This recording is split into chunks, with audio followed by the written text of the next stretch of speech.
Shalom, shalom. NehemiYAH. Translation, I am Judah the Shooter. And today we got something to talk about.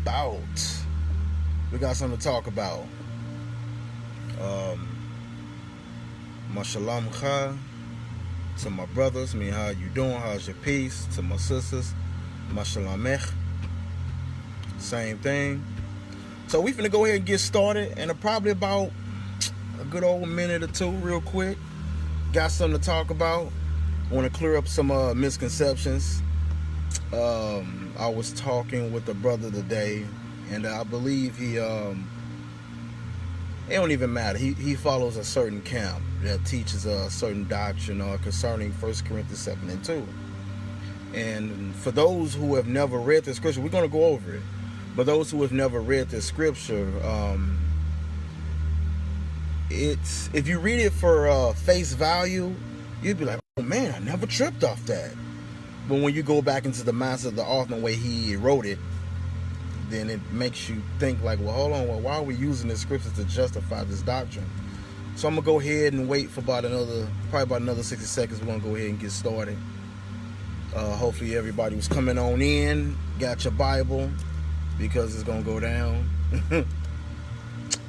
Also, real quick, if you have an iPhone, you can download an app known as Esword. I'll show you what it looks like real quick. Let me grab it. Hold on one second. Okay, so this is Esword. This is the logo here. You can download Esword there. Esword is a really good Bible app. If you have a Android, you can't download Esword. You can only download Mysword. All right, you know what I'm saying. So yeah, Mosh, what you talking about? Joe, shalom, bro. Yeah.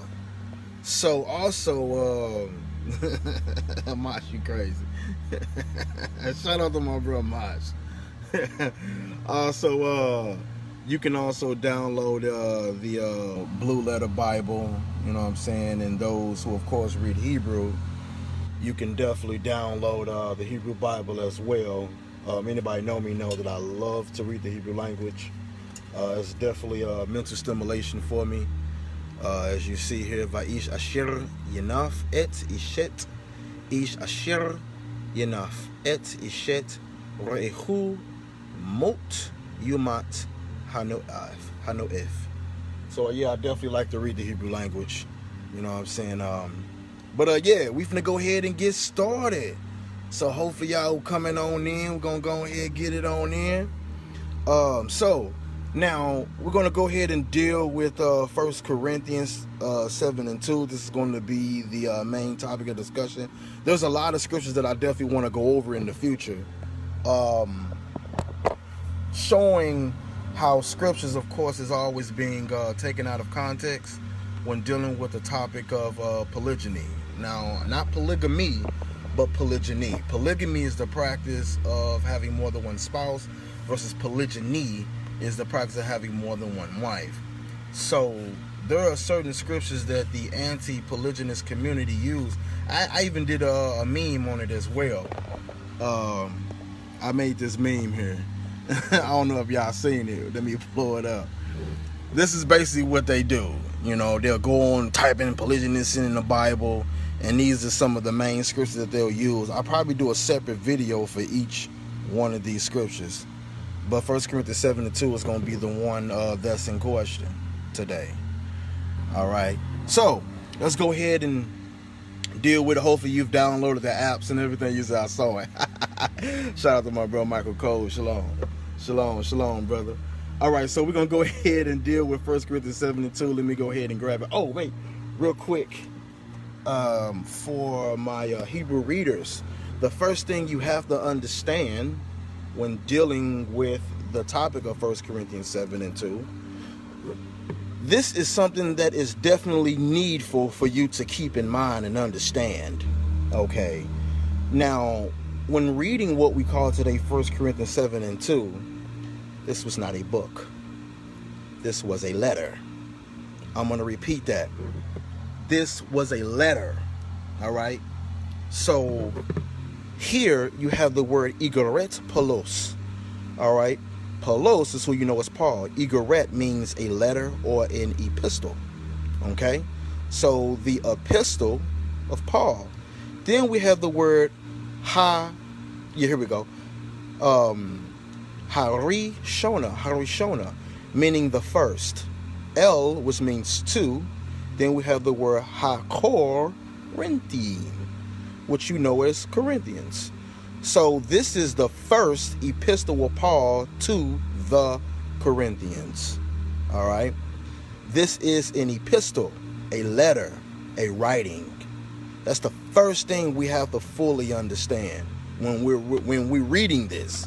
All right. There were no chapters and verses up until maybe like the 14th century. Shalom, Hebrew, shalom. Bless you as well. Bless you as well, Hebrew. All right. So we're going to go ahead and go to Igoret, which is the epistle, Harishon, HaKorinthim, which is 1 Corinthians. So we're going to go to 1 Corinthians real quick.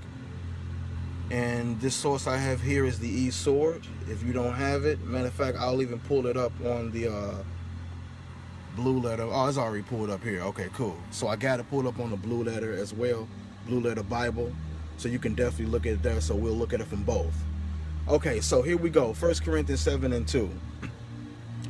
All right.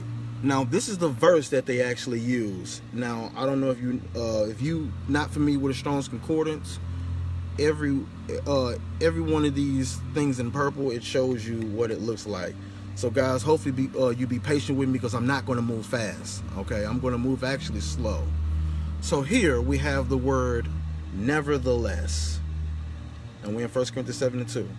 Nevertheless. Now that's the first thing that actually stands out to anybody who understands proper context, because believe it or not, when you look at the word nevertheless, it means but. But keep that in mind. I'm going to read the verse though. Nevertheless, to avoid fornication. There's another key word that we're going to deal with. All right. Let every man have his own wife, and let every woman have her own husband. Now, the two things that they mainly stick to is the word fornication and this word here, own wife. All right, not understanding the proper context of Paul, Shaul, the way he wrote it and what he meant when he wrote it. All right, so now going back, remember I told you that word nevertheless? Remember that? That word nevertheless again means but. But. That means you don't start a verse off with the word but, or the word and, or the word also. So that means you have to read before this verse to fully, properly begin to even begin to understand verse 2. Let's deal with verse 1 really quick, because he says, now, concerning the things. Now that's very important. Paul is now speaking on the things. It says, whereof ye. Who's the ye? Because that's very important. We have an audience here. He says ye, meaning you. So he's addressing somebody here. He says, wherein you wrote unto me. So before we continue, notice and understand that Paul is addressing whoever these people are, which I'm sure you know, and it has something to do with what was written or reported to him, because they didn't obviously call him up on the phone. But he goes on to say, it is good for a man not to touch a woman. This is in relation to sex. So it would be good or even better if they didn't even do that. But before we even do a breakdown on this, let's go back and look at verse 1 again. He says, now concerning the things whereof you wrote unto me. What was written to Paul, or even told or reported to Paul, to fully understand this letter? Where can we read about what was written and reported to him? Because if you don't fully understand that, coming into chapter 7, or what you call today chapter 7, is not going to make sense. So let's get that, because we're going to come back to 1 Corinthians 7. But we first have to understand what was written or reported to Paul. Because once we understand what was written and reported to him, we're going to better understand what he was talking about in verse 2. Now we're going to come back here, but let's go and read what was reported to him. Let's go to 1 Corinthians chapter 5 and verse 1. Because there was some fornication going down in the city of Corinth. There was some sexual immoralities, fornications that was going down. And this is what was reported to him or written to him. So let's go ahead and read it. Look, he can tell you right here. Sexual immoralities defiles the church. Now, the root word of immorality is immoral. That's going against what? Moral code. But here we go. It says it is reported commonly. That means what? It's a common thing. Or it is being reported always. Always. I'm going to repeat that, guys, in case you didn't catch it. He says it is reported commonly. That means always that there is fornication among you. Then he says, and such fornication. Such meaning what, guys? Meaning this type. There's a certain type of fornication.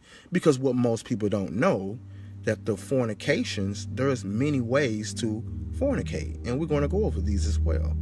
But he's saying in this type of fornication, the type of fornication that he's talking about, he says, as it is not so much as named, meaning mentioned among the nations or the Gentiles. But look, remember he said such fornication? He's finna tell you what such fornication he's talking about. That one should have whose wife? His father's. Look at that. That one should have his father's wife. His father's wife. Paul called that a fornication. Did you know that this is in violation of the law? We're going to go over that. That is in violation of the law. But before we go there, remember I said, look, remember I said we're going to move slow with this. I don't want to go fast because this verse is taken way out of context. But going back, notice he said that one should have his father's wife. Now, for those of you who do not know that that is a sin, it is a transgression of the law. Speaking of the transgression of the law, let's go and read 1 John 3 and 4 to let the Bible define what sin is. It says, whosoever committeth sin or does sin transgresseth also.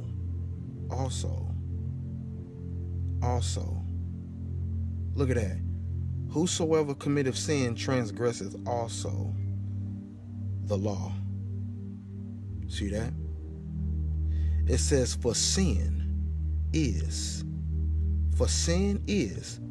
the transgression or the breaking of the law.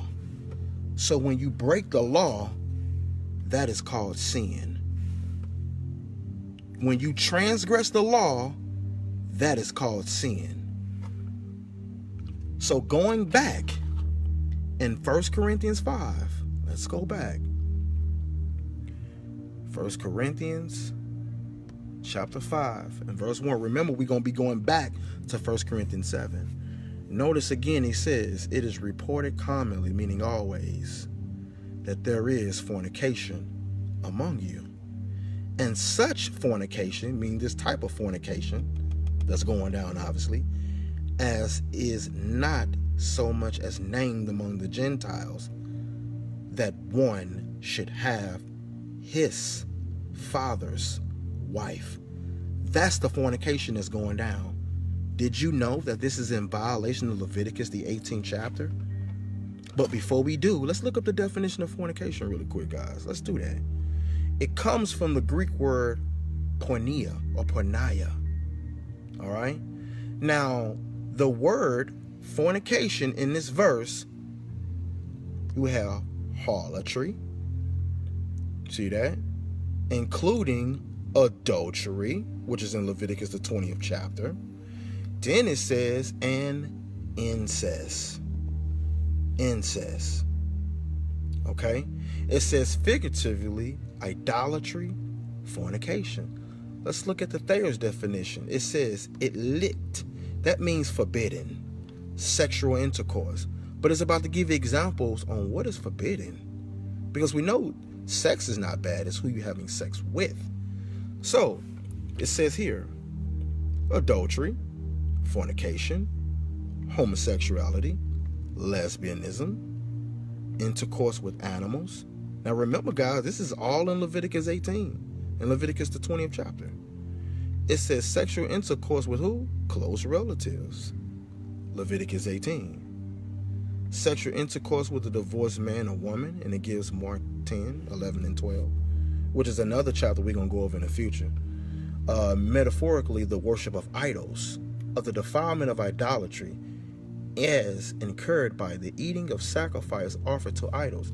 This is your meaning of fornication. Understand that. Nowhere did you see having more than one wife. That's not on the list because it don't exist. And saying that that's fornication. But we'll get to that later. But remember back in 1 Corinthians 5 when it said that one should have his father's wife, and it called it fornication? Where can we read that? Let's go to Leviticus chapter 18 right quick. It's the third book in the Bible, Leviticus chapter 18 and verse 8. This is the violation right here that they were doing in Corinth. It says the nakedness of whose wife, guys? Your father's wife. Your father's wife shall you not uncover. It's finna tell you why. It is your father's nakedness. That's the crime or the fornication that was violating. They weren't taking their own wife. These women weren't dealing with their own husband. They were taking their fathers. These men were taking their father's wives, having sex with their mother-in-law. Violation of the Torah, of the law. Let's get another one. Leviticus chapter 20 and verse 11. Leviticus chapter 20 and verse 11, which reads, and the man that lieth with who? His father's wife. What did he do, guys? It says he has uncovered his father's nakedness. Both of them shall surely be put to death. Their blood shall be upon them. So you obviously can't lay with your father's wife. These are the punishments for sexual immoralities or your fornications.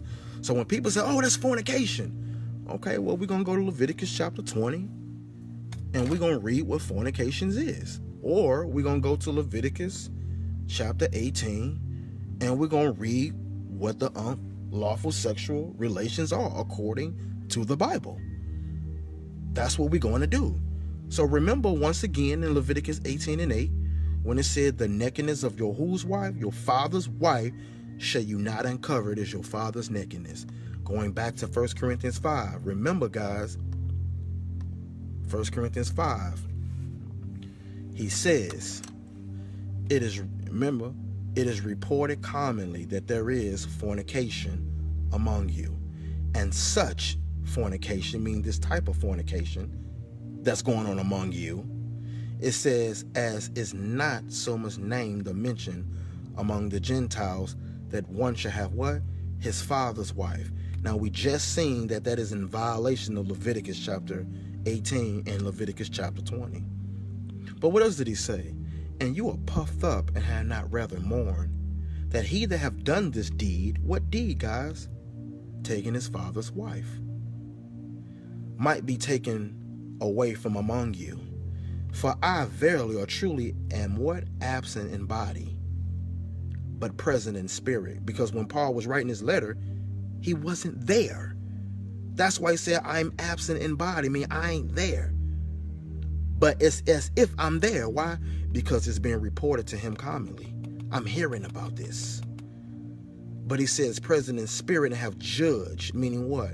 I've come to a decision already, as though I were present, meaning as if I was already there.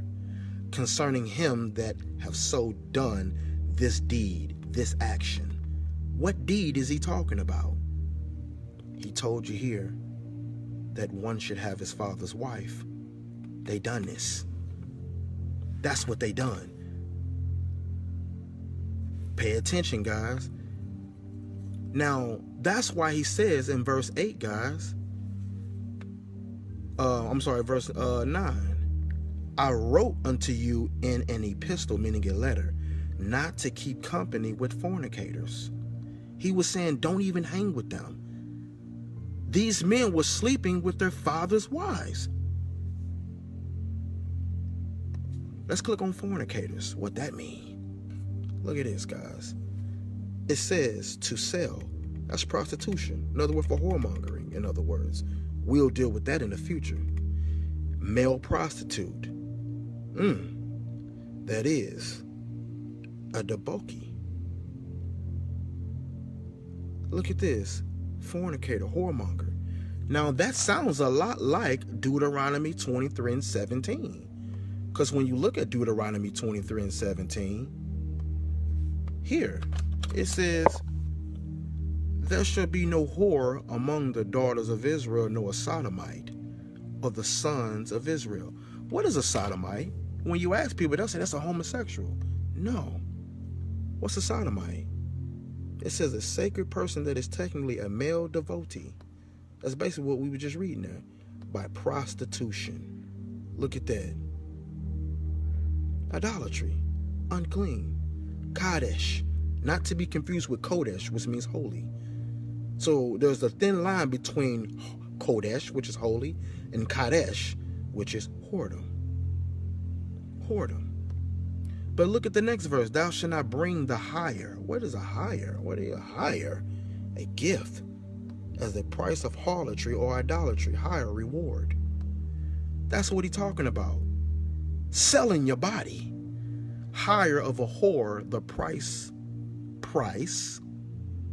of a dog into the house. That I had a call coming in. But anyway, he said into the house of the Lord. So they were doing orgies in temples, especially when you learn their history behind this.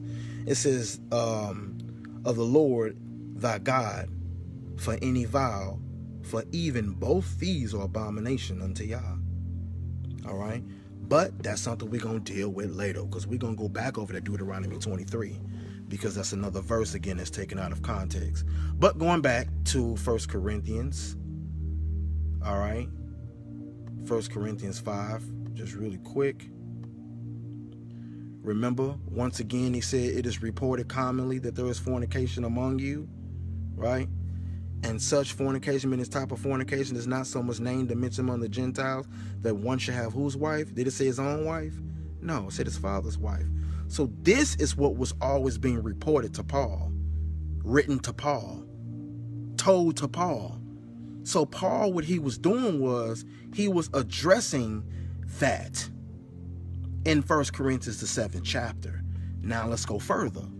1 Corinthians, the 7th chapter, which reads, now, concerning the things whereof you wrote unto me. Now he's about to speak on whatever was written to him, reported to him. It said it is good for a man not to touch a woman, but, there's a but though, nevertheless, to avoid fornication. Let's stop there. Let's look at that word fornication. Let's see what it is. Harlotry, including adultery, incest, particularly idolatry. Remember, we went over this earlier. Forbidden sexual intercourse, adultery, fornication, obviously, homosexuality, lesbianism, intercourse with animals, sexual intercourse with close relatives, and we may go over that too. Sexual intercourse with a divorced man or woman. Look at this. There's no more than one wife polygyny on there at all. At all. So Paul couldn't have been talking about a man who's taking more than one wife in this verse. He's speaking of fornication. He's saying, look, to avoid these, what you call fornication, pornos, pornea, or porneia, depending on how you want to put it, the root word porn. It says, let every man have his own wife, and let every woman have her own husband. Why did he say that? Because remember, he was speaking concerning the things that was written to him. It was reported to him. What was they doing in Corinth, guys?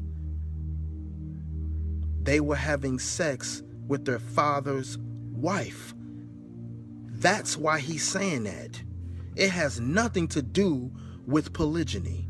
Nothing to do with taking a second, a third, a fourth, a fifth, a sixth, a seventh, or eighth wife. Has nothing to do with that. But let's play their game. Let's say if it did. Well, first, when you ask them is, well, here it says nevertheless to avoid fornication. That means to refrain and keep away from it. Ask them, is more than one wife fornication according to the law? If so, what scripture is that? They don't have it. Moses, who gave the law of adultery, right? Here, Exodus 20, verse 14. Right there, thou shalt not commit adultery. Matter of fact, hold up, before we do, hold up, one thing I want to go over, because I did say I was going to hit the blue letter, because I do know some people like to hit the blue letter. So, in 1 Corinthians 7 and 2, nevertheless to avoid fornication, that every man have his own wife, have his own husband. Let me click on it real quick. Once again, I'm in the blue letter, guys. So here, you have nevertheless to avoid fornication. Click on fornication. There's the word in the Greek, porneia. G's mean the Greek, 4202. Coming on down. Let's go ahead and show you in the blue letter. Here we go. Once again, it's the same thing we just read. We just read this earlier. Same thing, guys. Didn't say nothing about more than one wife, because that's not fornication. Here, porneia, harlotry, adultery and incest, figuratively, fornication. And those who read Hebrew, look at that. Look at that. Zanunim, zanut, tasnut. That's fornication or fornications in the Hebrew. Understand that. So going back here, notice it's not on that list. Going back into 1 Corinthians, going back to picking up with Moses. Now I can pick back up there. Moses said, thou shalt not commit adultery in the 10 Commandments. Right? That's what he said in the 10 Commandments. See that? Now, for my Hebrew readers, here is the word lo, which means not or neither, you shall not. And this is the word tinof, looking at adultery. Look at that. To commit adultery, usually of a man. Matter of fact, let's go down to the Strong's. Look at that. To commit adultery, apostatize, adultery, commit adultery. A woman that breaketh wedlock. Wow. A woman that breaketh wedlock. Why is that? Because, for example, the word wedlock is mentioned one time in the Bible, and that's in Ezekiel chapter 16. 16 and verse 38. It's mentioned one time in the Standard King James Version. And when he said, I would judge thee as a woman that breaketh wedlock, we're going to look at that word. Matter of fact, let's go ahead and look at it, because that's what I want to focus on. It's the Hebrew word na'af. The root word is na'af. Na'af, to commit adultery. Same thing right there. Na'af. So when people say, oh, she had a baby out of wedlock. Now, when I was in church, I thought that was one who's laying down and he had sex and he got her pregnant. But it wasn't until I started learning Hebrew and learning the Bible, na'af means, or having a baby out of wedlock technically means a woman who commits adultery. Matter of fact, what is that? What's adultery? Let's look at the adultery, the physical adultery. Let's go and get that real quick. Remember we read Exodus 20:14 when it said don't commit adultery? Here goes the physical.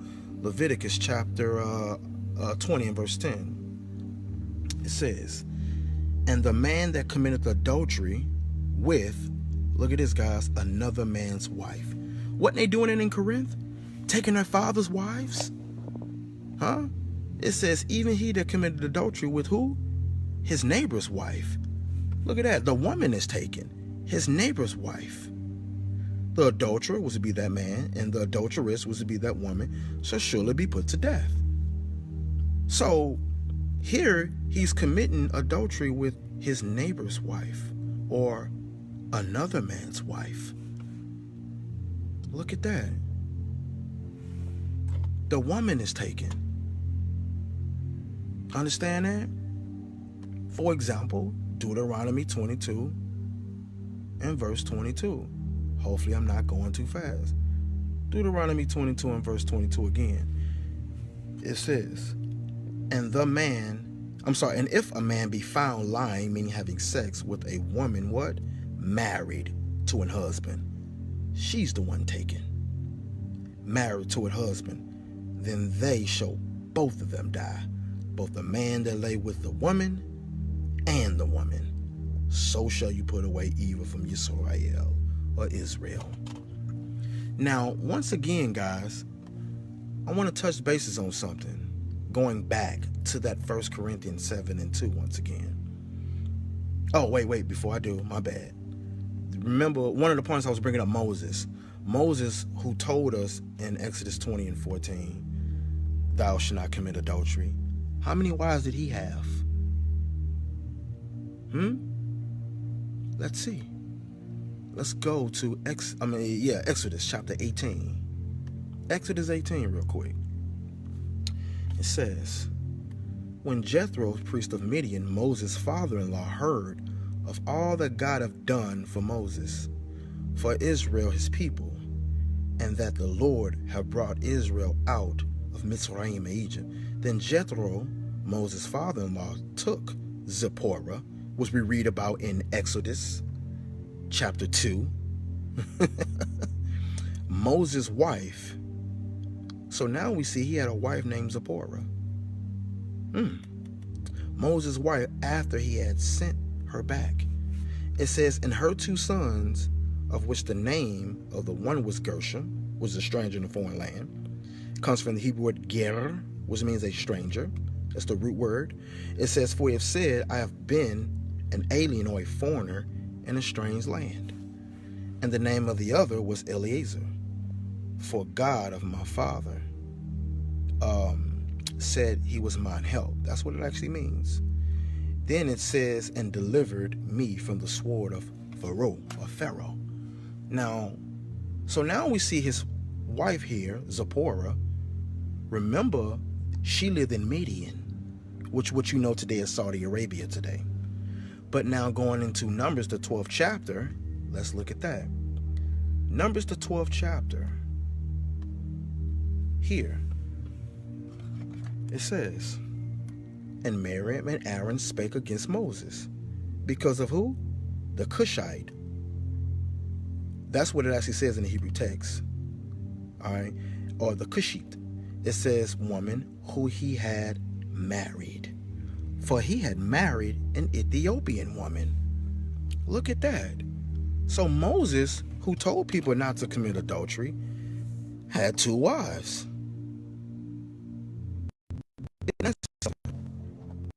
He had two wives.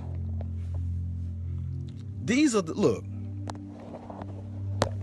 same people, because I'm going to be doing lessons on all of these scriptures that they use to take out of context. But you would notice that those who are the anti-poly community, one of the first things that they'll start off with say, well, Adam had one man, it was one man, one woman, and God intended it to be that way. Oh, we're going to talk about that in the future, though. I'd be like, well, wait a minute, I have a question. How did you know about the story of Adam and Eve? How did you know he had one man, one woman? Oh, it's in Genesis chapter 2, verse 18 through 24. The first book in the Bible, right? Yeah. Well, who wrote Genesis? Who wrote Genesis 2, 18 through 24? It was Moses, the same man who had 2 wives. So if God intended it to be that way, Moses, who wrote Genesis, you think that he would know not to take another wife because God wanted it to be that way. How long did he speak to the Most High or Christ upon Mount Sinai? How long was it? Let's see. Let's go to Deuteronomy. Let me turn the camera around. Here we go. Deuteronomy chapter 9 and verse 9. Look at that. This is Moses saying, when I was going up into the mountain to receive the tables of stone, even the tables of the covenant, meaning the contract, the agreement, comes from the Hebrew word barit, contract, agreement, a league, confederate. It says, which the Lord have made with you, I abode or I remained or stayed in the mountain 40 days and 40 nights, and neither did eat bread nor drink water. Now, Moses, who wrote about Adam and Eve, the first man, first woman, they bring their argument of, well, right here in Genesis, this is the foundation of marriage. Well, Moses had more than one wife. That makes sense to you? Or Abraham. Let's look at Abraham. Because I'm going to be doing a lesson on this, but I'm going slow. But Abraham, what do we learn about Abraham? Before we do, let's go to 2 Chronicles 20 and verse 7. What does it read about Abraham first? It says, Are not thou our God, which did drive the inhabitants of this land before thy people Israel, and gave it to the seed of Abraham? But what did he say about Abraham? Your friend forever. Abraham was God's friend, his partner. Keep that in mind. Where else do we read that? Isaiah chapter 41. Yes, Isaiah 41 and verse 8. Look at what it says here. But thou, Israel, art my servant Jacob, whom I have chosen, the seed of Abraham, my friend. My friend. Now, wait a minute. I want you to keep this in mind, what you're learning here. Abraham was the friend of God. That was his partner, his straight partner. Now, if Abraham was God's friend, you think that he would know not to have more than one woman. Think about what you're learning here. You think that he'd know that. So here it is. Abraham was the friend of God. Matter of fact, let's go to James 2 and 23. Let me grab that right quick. James 2, 23. It says, oh, let me turn the camera around, my bad. It says, this is James chapter 2 and verse 23. It says, and the scripture was fulfilled, which said, Abraham believed God, and it was counted to him, or imputed unto him for righteousness. And he was called the friend of God. So this man Abraham was called the friend of God, right? Keep that in mind. Genesis chapter 26, verse 5. What else did it say about Abraham? It says, because that Abraham obeyed my voice and kept my charge, my commandments, my statutes, and my laws. Wait a minute. So Abraham kept the law, statutes, and commandments, right? For those who read the Apocrypha, which is the missing books, I got something for you. Ecclesiasticus, or the book of Sirach. It has the same thing, same book. Sirach, also known as Ecclesiasticus, chapter 44, verse 19 and 20. What else does it say about Abraham? It says, Abraham was a great father of many people. We read that in Genesis 17 and 5, or nations. It says, in glory there was none like him. None like him. But why? It says, who kept the law of the Most High. Kept, that comes from the Hebrew word shamar, which means to guard or to protect. But it says, who kept the law of the Most High and was in covenant with him. He established a covenant in his flesh, which is Genesis 17, verse 8 through 12, 8 through 14. But it says, and he was proved, meaning tested, and was found faithful. So Abraham, who was a man that was found faithful, do you hear me? Let's look at something real quick. Genesis. Remember we just looked at Genesis 26 and 5, right? Because that Abraham obeyed my voice, kept my charge, my commandments, my statutes, and my laws. Let's go back a chapter. Chapter 25. Let's look at something here about Abraham. Then again, Abraham took a wife, and her name was Keturah. Now, this is after Sarah died. But we're going to go somewhere. Remember, he was still married to Hagar. Oh, we're going to get that. So we see his wife Keturah here, right? Abraham's wife, God's friend, his partner, his homeboy. Says, and she bare him Zimran, and Jokshan, and Medan, and Midian, and Ishbak, and Shua. And Jokshan begat Sheba, and Dedan, and the sons of Dedan were Ashurim, and Letushim, and Lemeim. It says, and the sons of Midian, Ephah, Epher, Hanok, and Abidah, and Eldah.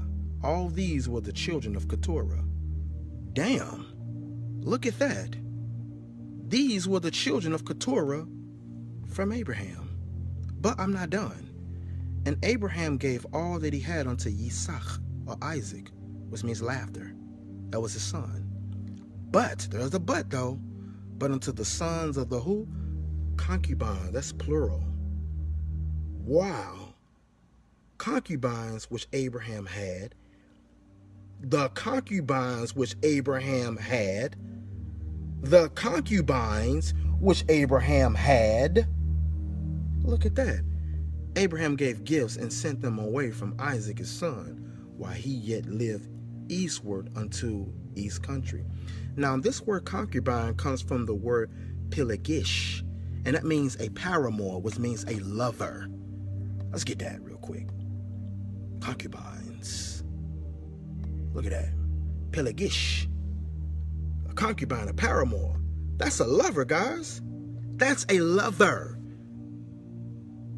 This man is having sex with these women. That's his paramour. His lover. Polygyny. In plural, Polygyny Shahim. That's his lover. Now, wait a minute. Abraham, who kept the law, statutes, and commandments, had lovers? Abraham. He had lovers. Now, what most don't understand is this man was the friend of God. You would think that God would have told him, hey, you taking on too many women. You should have one like Adam and Eve did. You would think that the man who kept the laws, the statutes, and commandments of the Most High was never told to have one wife. Why is that?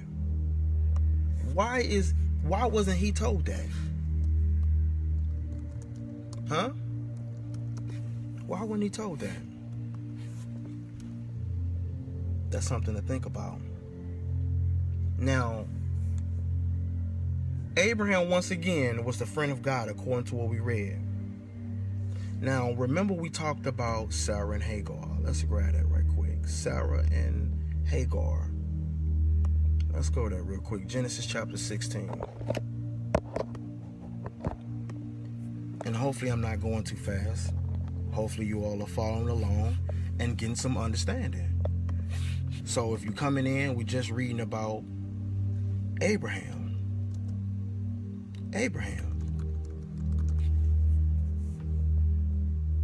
Hopefully you all are following along.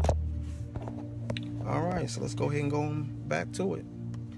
Genesis chapter 16. Turn the camera around. Remember, Abraham was married to Keturah right after Sarah had died. He also had concubines. But he also had these two wives. Now, Sarai, Abram's wife, bare him no children.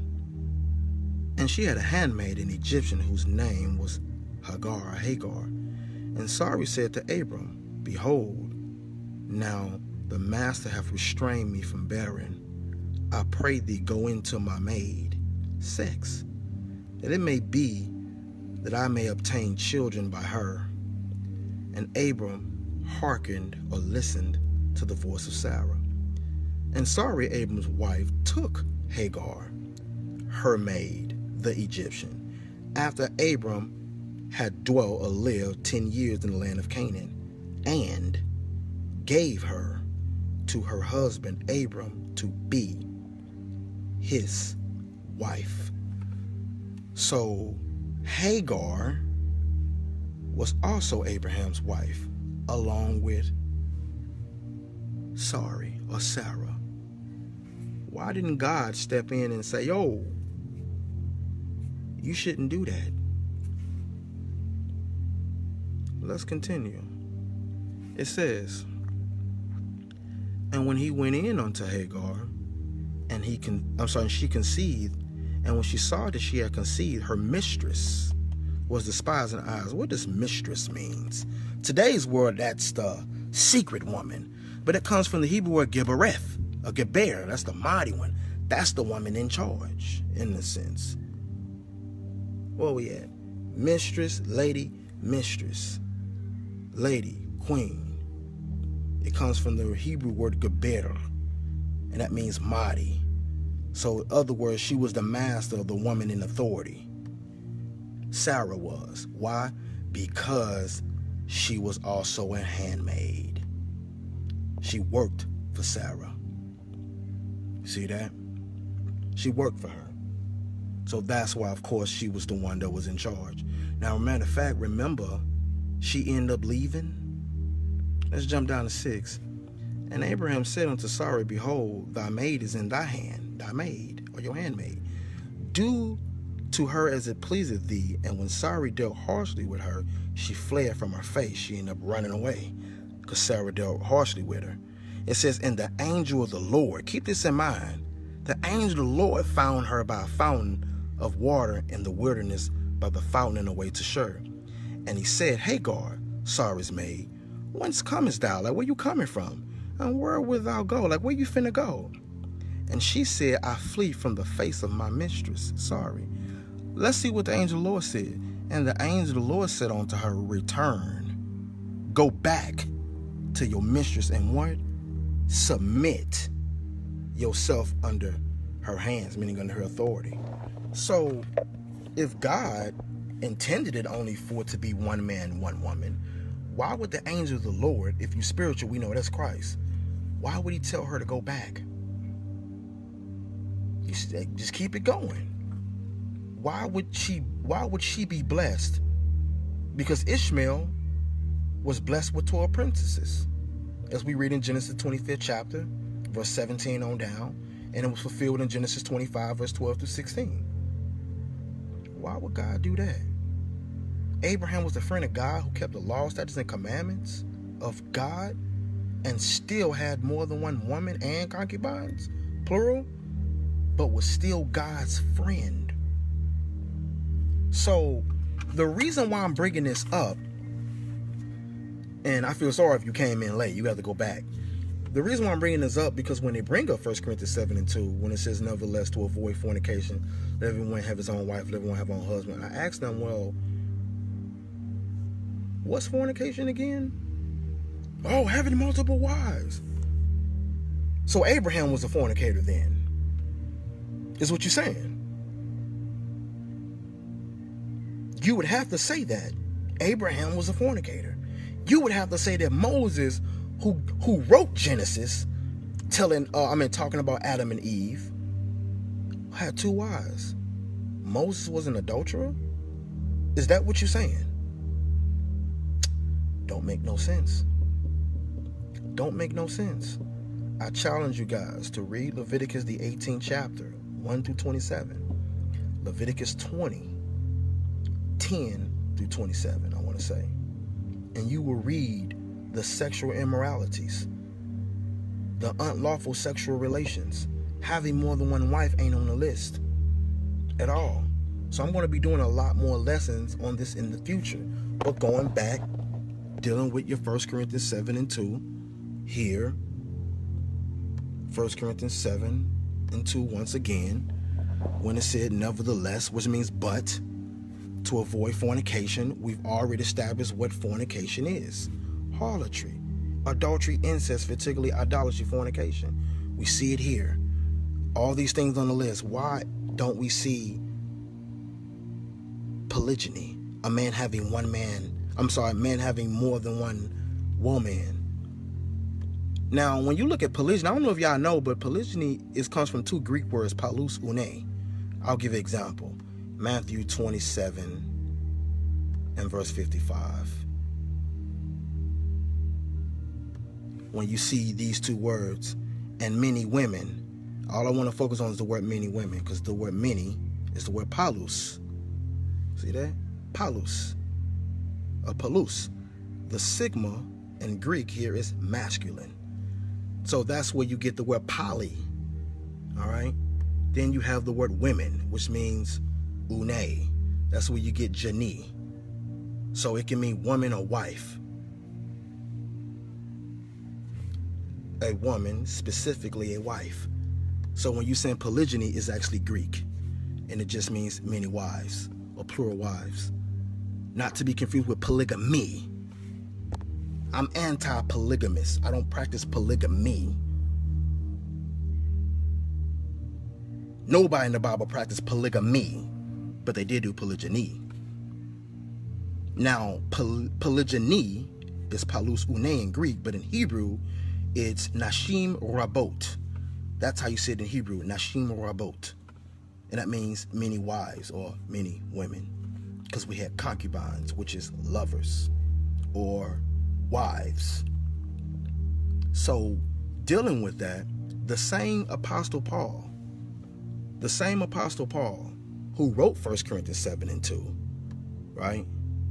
Acts 24 and verse 14, he says, but this I confess unto thee, that after the way which they call heresy, so worship I the God of my fathers, my ancestors, believing all things which are written in the law and in the prophets. You don't believe in the law and the prophets and teach against it. Don't make any sense. What about Romans chapter 15 and verse 4? Romans chapter 15 verse 4, it says, for whatsoever things were written aforetime, meaning back then, were written for our learning, that we, through patience and comfort of the scriptures, might have hope. Scriptures. Now, wait a minute. I don't know if you know, but during the time of your epistles, like 1 Corinthians, the 7th chapter, what was he basing his knowledge off of? Not only from the vision, of course, his road to Damascus, but understand, he was reading from Torah and the Tanakh, which is what you call today the Old Testament. The Old Testament is what you call it. So, dealing with that, that's another thing. I think I kind of want to deal with this one. I wanted to wait, but I think I'm going to deal with this one too.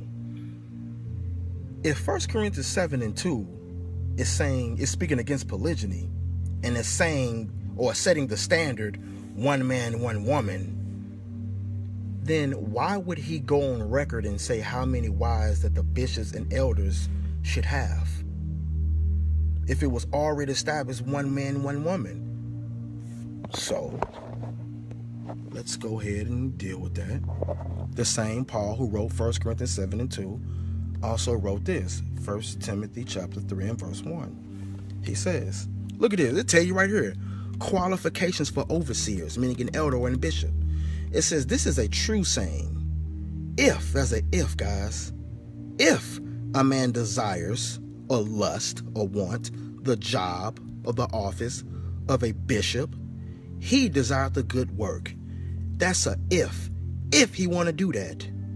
That's a good thing he desiring. If. It says a bishop, right? It says inspection by application. Look at this. Superintendents. And then it says specifically the Christian or the followers of Christ, episcopate. The office of a bishop. Bishopric visitation.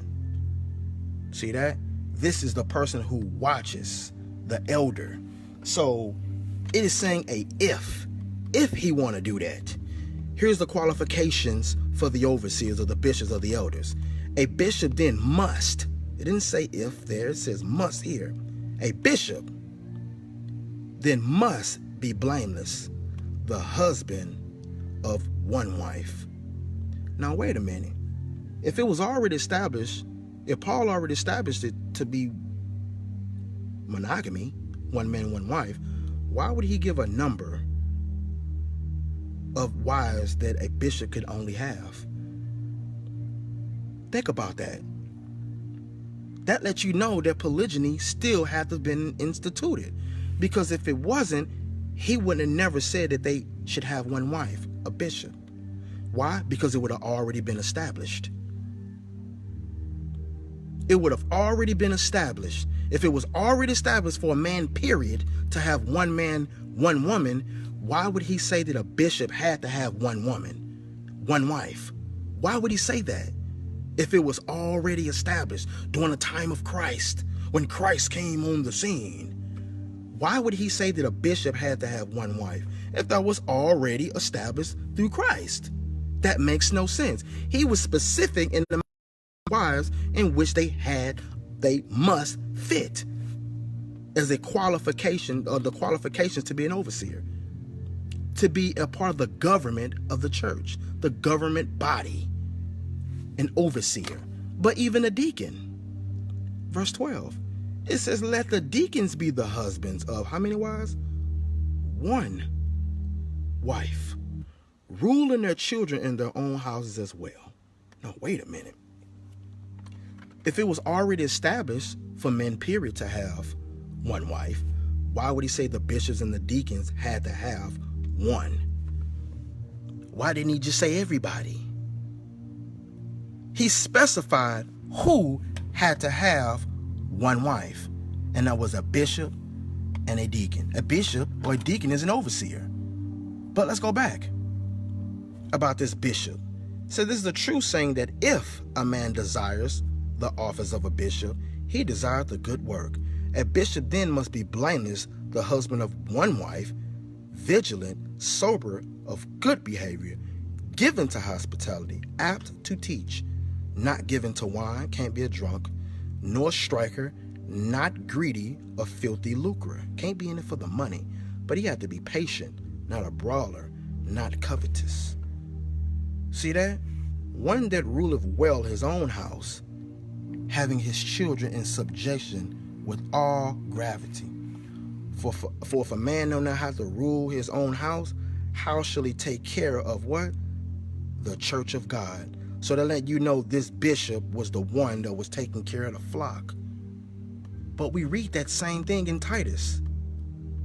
Titus chapter 1. These polygyny haters will automatically go to verse 6. I'm going to show you how to take it out of context, though. They'll read this here. That if any be blameless, the husband of one wife, having faithful children, not accused of riot or unruly.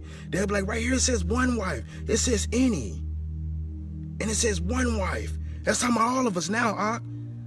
Ak means brother, guys. I say, you clown. No, it's not. Let's go back to verse 4. Oh, snap. Qualifications for elders. That's your overseer, your bishop. So it says, this is Paul saying this, for this cause, or for this reason, left I thee in Crete. Crete is an island. It says that you should set in order the things that are wanting, meaning that are lacking. This is what he's telling Titus to do. And ordain, meaning appoint or establish, elders, overseers in every city, as I appointed thee. Notice, that's not a period right there. That means there's more that's dealing with these elders. If any be blameless, any who? Elders. be blameless, the husband of one wife, having faithful children, not accused of riot or of unruly. For a bishop must, look at that, guys, a bishop must be blameless as the steward, the deaconess or the helpers of God, not self-willed, not soon angry, not given to wine, nor a striker, not given to filthy lucre. Didn't we just read that basically in Timothy? So these elders or overseers, elders, boom, look at this. An older is in a noun, a senior, an Israelite, centuries, member of the celestial council, Christian, presbyter, elder, old. So here it is, these are the elders of your congregation. But the ones that he established to be over them, remember he said, and ordain or appoint elders in every city. These were the ones that was ordained, meaning appointed to do this. Not all, but the ones that he appointed. Look at that, he can tell you right there, appointed. It says to place down, that is, figuratively to designate, constitute, convoy, appoint, to be conduct, make, ordain, a set. So these were the set elders, the ones that was appointed. Guess what? Everybody ain't no damn elder, no overseer, no bishop, or no deacon. There's different bodies in the church body. 1 Corinthians 12, verse 28 is an example. Look at this. Shout out to my cousin B Hood, making it happen. Shalom, King, that you are. Rule well, King. It says, and God have set some in the church. Some in the church. First, look at what's on the list. Apostles. Secondary, prophets. Thirdly, teachers. And after that, miracles. Then gifts of healings. Everybody don't do these, guys. Everybody ain't a deacon, which means they help. Everybody ain't in governments, which means an elder or an overseer. Everybody don't do diversities of tongues, meaning different languages. Everybody don't read Hebrew like I do. That's an example. Torah navin kituvin havarei hachadosha. Everybody don't do that. So we have different jobs in the body. Matter of fact, 12 and 12. 1 Corinthians 12 and 12, it says, for as the body is one and have many members, and all the members of that one body being many, or one body or one flesh, so also is Christ. Look at that. So we are all one flesh in Christ. But you can still have many members in the one body or the one flesh. I'm going to deal with that later, though, in the future. Dealing with Genesis. This is one flesh. When we hit Mark 10 and Matthew 19 that they try to use in Genesis 2. I'm going to mop the floor with their ass. Shalom, Pops. What it do?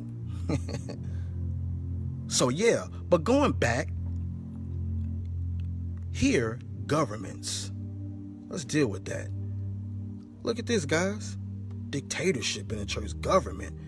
That's your overseer. Look at that. Your overseer. So, it then is asked a question. Are all apostles? We know the answer is no. Everybody in the church body ain't no apostle.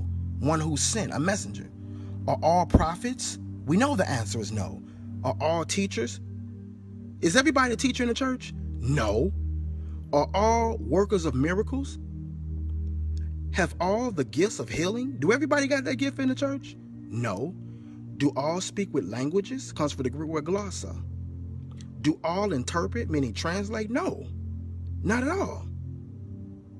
Not at all. Tony, shalom. Then look at this. We know the answer is a flat out no. Everybody ain't a bishop. Everybody ain't a deacon. Everybody don't qualify to be a bishop or a deacon. Everybody don't want to be a bishop or a deacon. So when they try to use 1 Timothy, going back, when they try to slip in this verse, make sure you let them know, well, what if you don't want to be a bishop? What if you don't want to be a deacon? Yeah, but you got to remember, everybody should want, no. It says if if a man desires. I don't desire that. I don't desire the office of a bishop. Somebody may do. Shout out to those who do. But if somebody did, they have to meet qualifications. They must be blameless. I'm like, brother, well, what if I ain't blameless then? I automatically can't even be one then. The husband of one wife. Brother, I got 2 wives. So I can't even qualify to do that. I'm just saying for those who do, I got 3, but, you know, one man said, well, I got 2. So in that case, I can't even be a bishop even if I wanted to. Huh? So understand that everybody, again, don't qualify to be a bishop or a deacon anyway. Everybody don't qualify. Look, here, what about verse 12 again? Let the deacons be the husbands of one wife. What if that man had 2 or 3 or 4? He can't even be a deacon. But ruling their children and their own houses. What, they got badass kids? What if he can't do that? What if he can't do that? He already can't even be a deacon in the first damn place. So everybody don't even qualify to even be one in the first place. So once again, when they take y'all to the first, and I'm going to do one on every scripture that they use, but when they take you to 1 Corinthians 7 and 2, when they use the word fornication, make sure you show them what fornication is. Pull out your Strong's Concordance. Go to your blue letter Bible. Go to your Esword app. Esword, like you cutting. Esword. Go to your Esword app. Right there. Go to your Esword app. Download it. Make them look up that word fornication and tell you what it is. And tell them to show you in the Bible where a man having more than one wife is called fornication. And if it is, then you're going to have to say that people like Moses and Abraham were fornicators. Abraham was God's friend. But this is the long story short. That's the long story short. I've already given the understanding of 1 Corinthians 7 and 2 and what it means, own husband and own wife. I've already given that example. So hopefully you go back, sit your behind down and read, go over Leviticus chapter 18, Leviticus chapter 20, and it'll tell you. And get this, if you want to be lazy, get this. On this app, the Esword app, you can pull up search, right? Watch this. Man, I got to type with 2 hands. I mean, 1 hand. You type in the word fornication, and it'll tell you every single verse where the word fornication is mentioned. Damn, it ain't even mentioned in 2 Chronicles 21 and 11. Isn't that something? And that comes from the Hebrew word zanah, which means whoredom. Look at this. Like I just said, zanah. Look at that. Do we see having more than one wife on the list? No, not at all. It's not there, Jack. But you can look up every single scripture where it is mentioned. Our brother had put this earlier when he says, but I say unto you that whosoever shall put away, that's talking about divorce, put away his wife, saving meaning except for the cause or for the reason of fornication, causeth her to commit adultery. And whosoever shall marry her that is divorced committed adultery. So fornication, once again, harlotry, incest, figuratively, idolatry, fornication. They'll go the same thing. Once again, guys, we've already went over this. Nowhere on the list does it say having more than one wife. Nowhere. This is everywhere where that word is mentioned, guys. Everywhere. I don't care where you're going. Look, even in your Galatians 5, dealing with the lust of the flesh. Look at that same word, fornication. Same thing, guys. I'll do this all day. All day. Oh, real quick, Hebrews 13 and 4. Let me grab that real quick. Another scripture taken out of context. This one probably hurt feelings. So it says, marriage is honorable in all, and the bed undefiled. But whoremongers, let's click on whoremonger. What's a whoremonger? Look at that. That's the word pornos, like porn, like porneia, which we just got done reading. The same root word in fornicating. All right? Look at that. To sell. That's you selling your ass. I'm just going to say it. It says a male prostitute. Look at that. A debauchee, liberate, fornicator, whoremonger. Just like when you look in Ephesians 5:5, when you see the word whoremonger right here. Look at that. Whoremonger. What's a whoremonger? Same word. Pornos.